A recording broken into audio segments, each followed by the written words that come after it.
Northlanders are calling for more action from the government over dog attacks. Unsurprisingly, comes after a woman was killed by dogs last week. That was the third death in the last 4 years from my memory. Susan Botting will correct me if I'm wrong. Northland local democracy reporter joining us live. Susan, good morning. What do people call? What do they want? Like what law changes specifically? Have we got suggestions? It's a range of options. I think law change in the Dog Control Act, it's quite an old act, is one of the things people are after. There's a whole range of other things too. Some of them are more grassroots. For example, how about having a dog license, maybe check, come and check your property, come and check your character, and if you're deemed to be suitable to have a dog, then you might get a reduction in your dog registration.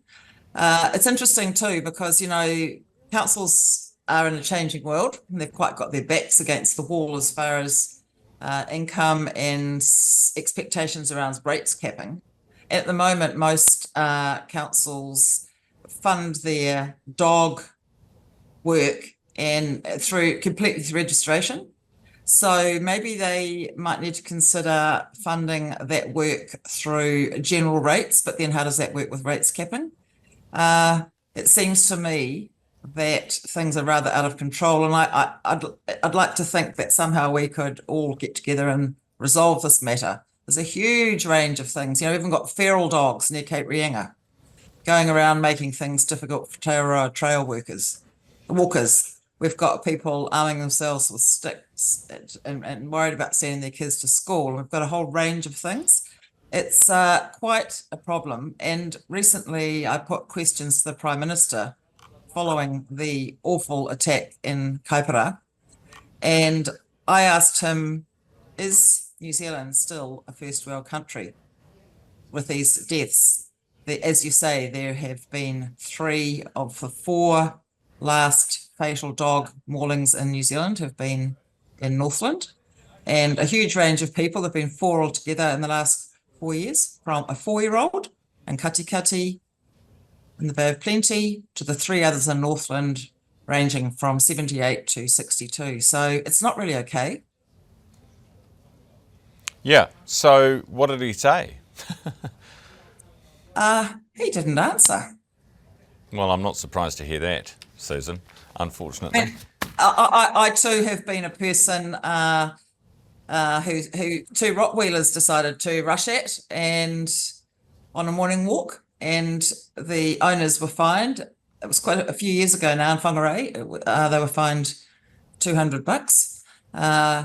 The woman that I recently talked to was a woman from Ruakaka near Whangarei with her little dog Dolly, and she went along for her daily walk and heard a dog barking and growling as she got out of her car. She thought, I don't like that noise. I don't like that dog. So off she went to the beach down the track, and she turned around because she heard the dog suddenly getting closer, and the dog was on a lead with its 3 people. And so she sped up and walked off up the beach. She turned around for home about half an hour later and saw the big dog. It was a pit bull, she said, with the 3 people playing in the water. So she quickly put her dog Dolly back on the lead, and she went to pick Dolly up, but she didn't have time because the big dog came exploding out of the water and went and clamped its big jaw on her neck, little Dolly's neck. And so the people that were with the dog were calling out to the dog, but the dog took no notice. And so one of the guys got to the dog, and the owner was saying, please, get that dog's jaws off my little Dolly. She's going to be killed. Eventually, the owner managed to prise the dogs off Dolly. And the interesting thing was that the people with the big dog, the woman whose little dog Dolly was shaking uncontrollably by now, asked for contact details and said that she was given false information for name and number. So people's hands are tied in terms of the authorities because they can't follow up. I've done some research. I'd say there were roughly 50,000 dogs in Northland, and that's quite a lot.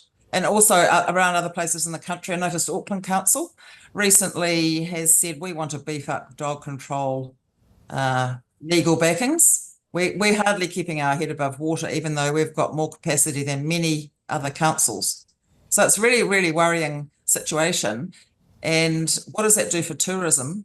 If in the far north we have feral dogs as well, which is different from roaming Yeah. investigated No, dogs. So it's quite no, worrying. no, it certainly does not great for tourism, is it? Susan, really appreciate your update this morning as always. Susan Botting, Northland local democracy reporter.